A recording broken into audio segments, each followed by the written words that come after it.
Welcome back to Grim 3D. Today we've got kind of a hybrid project that we're working on that involves ceramics and 3D printing. Stay tuned.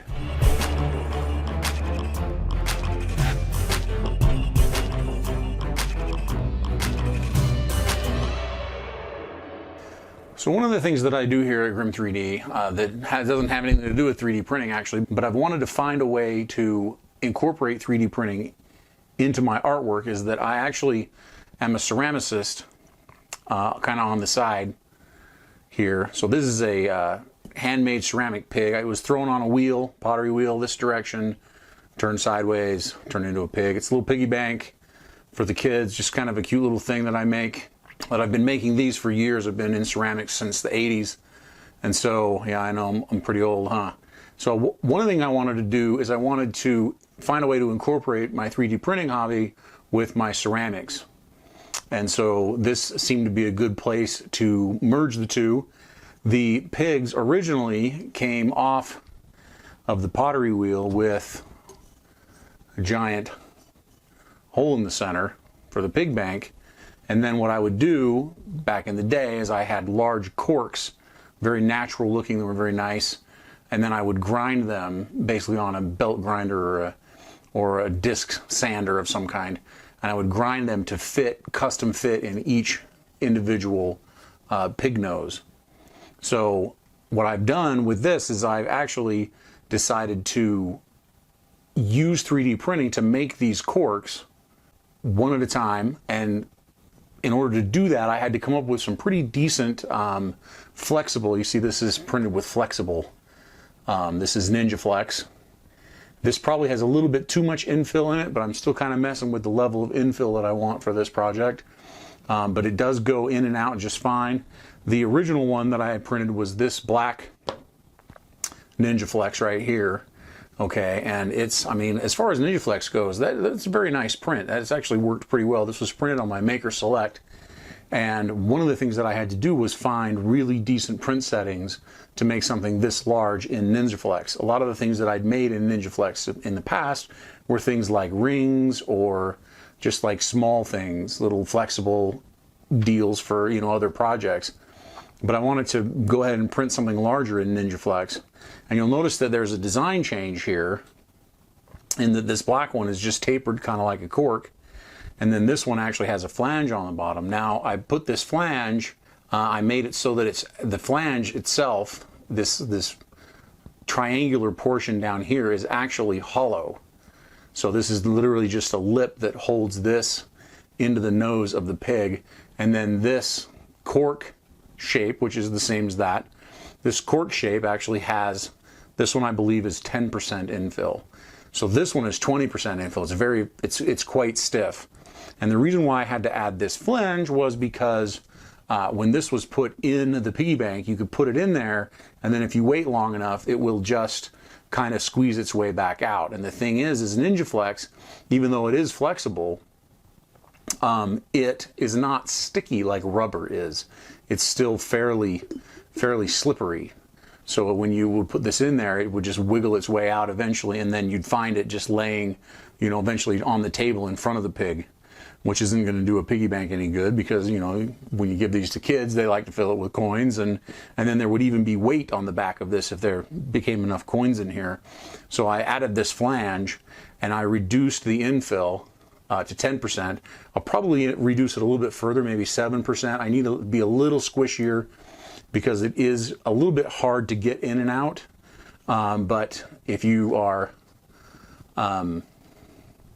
if you have adult hands, I guess you could get that in and out pretty easily, but I don't think kids would be able to, which I guess might be what you want if you don't want kids to be stealing their money out of there and going buying popsicles or whatever. But anyways, there's a green one with a gray nose, and here's a dark blue one with a black nose, little piggy nose, little nostrils in there.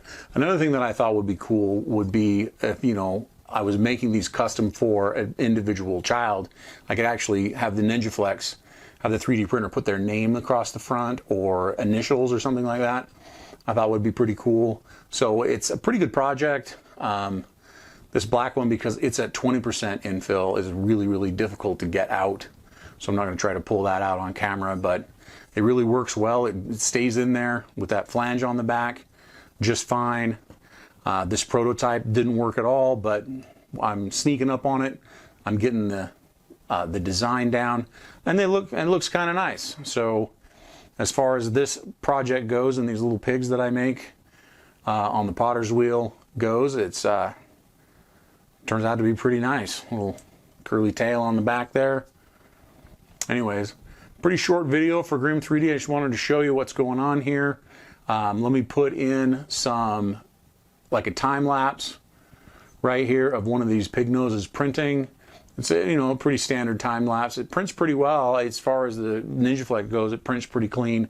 And then also I'll put in some screenshots maybe of my settings in Prusa Slicer.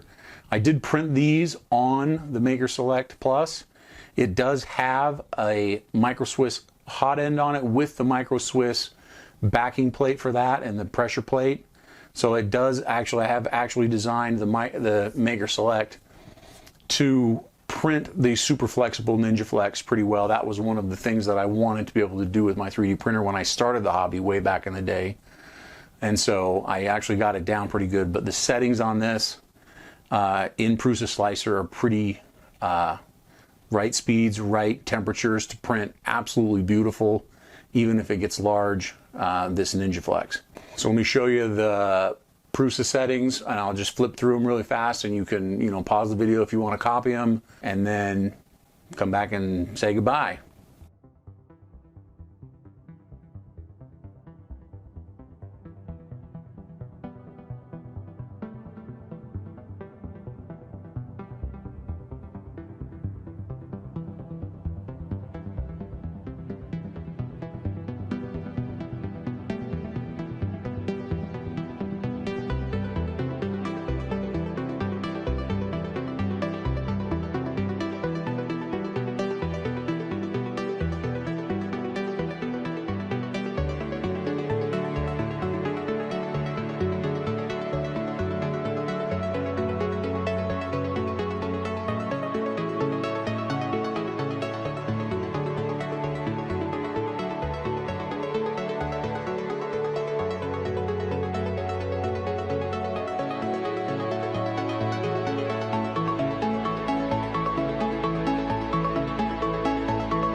Well, that's it for this episode of Grim 3D. Remember, comment down below if you'd like.